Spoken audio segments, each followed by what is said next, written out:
Good day. My name is Michael James P. Golchano, a BSBA 1A student. I'm recording this video to explain to you my assigned topic for our basic financial accounting and reporting subject.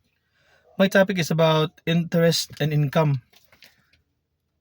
So the definition of this, interest income states that it is earned from lending money to another entity or from investments in interest-bearing assets such as bonds, loans, or certificates of deposits.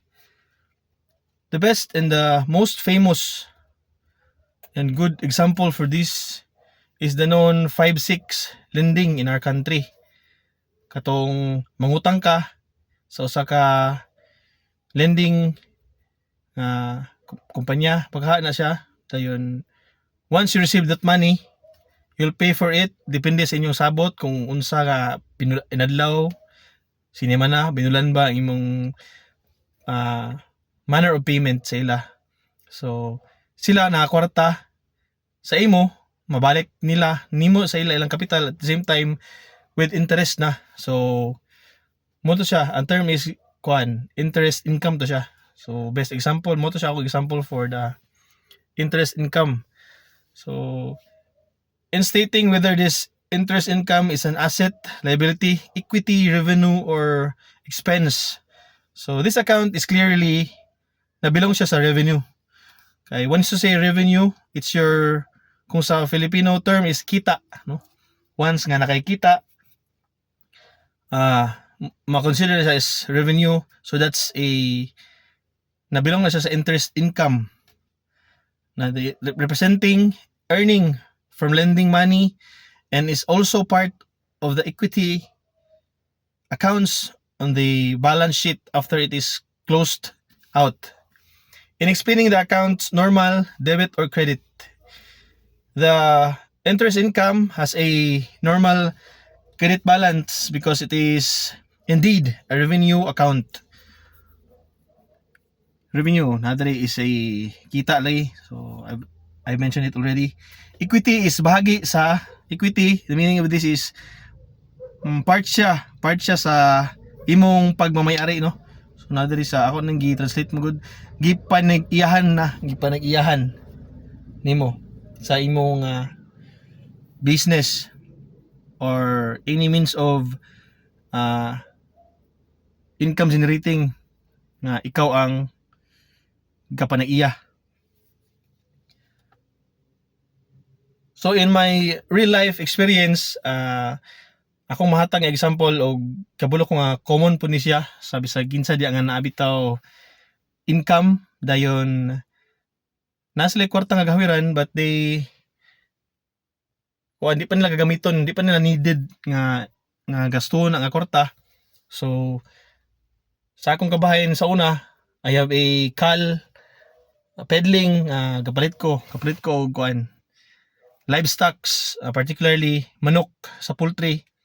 So ako na siyang ginapalit sa usa ka, muagi ko sa volume buyer. So muagi ko volume buyer, dayon bayaran ako ang sakto nga amount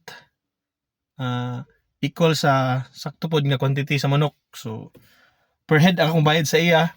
So magbayad ko, dayon dili ko mo order og manok sa iya kung wala ko'y market daan sa Davao o sa Cotabato. Kay ang manok, once ma-pull out to sa poultry, is lain na ang yung pagkaon na kay ikaw na gadala. So dako kay possibility nga mo decrease ang yang timbang, which is pinakadako nga factor na sa akong business, ang timbang sa manok, nga kinahanglan nga mo pabilin na ma-sustain ang timbang hantod nga ako siyang ma-dispose sa akong mga market. So ang halin nako ana tungod sa dako na siya involved nga money nga negosyo gyud. So ako naman sa una is capital ko sa una tag 400,000 sa usa ka transaction, makapait ko 500 heads. Kana mahal na siya nga presyo sa manok sa poultry, kay ang price sa poultry is up and down ang price sa manok, no? Na barato, na puy mo mahal siya. Depende sa supply available. So ang kwarta nga di pa na og gagastuhon og wapoy gagastuhan sad. So ako nang invest sa bangko. akong i-deposit sa akong account savings. So diha dayon nga mo to siya akong example as a interest income kay once ang mabutang imong kwarta sa bangko, so ang bangko maka-benefit ana ilang mapahulam sa uban ng mga borrowers. So ang akong benefit ana is ang akong kwarta is mutubo na interest. So I considered it as an example, best example of an interest income. To make my explanation brief and concise, I will add my brief definition sa akong topic nga interest income. To make example as interest income is the amount paid to the entity for lending its money or letting another entity use its funds. On a larger scale, interest income is the amount earned by an investor's money that he places in an investment or project. So mo to siya ang brief and concise definition sa akong topic, income interest. That's all, Ma'am Tres. Thank you, and I hope sa akong gamay nga knowledge nga na share sa inyo yung nasabtan. That's all. Thank you.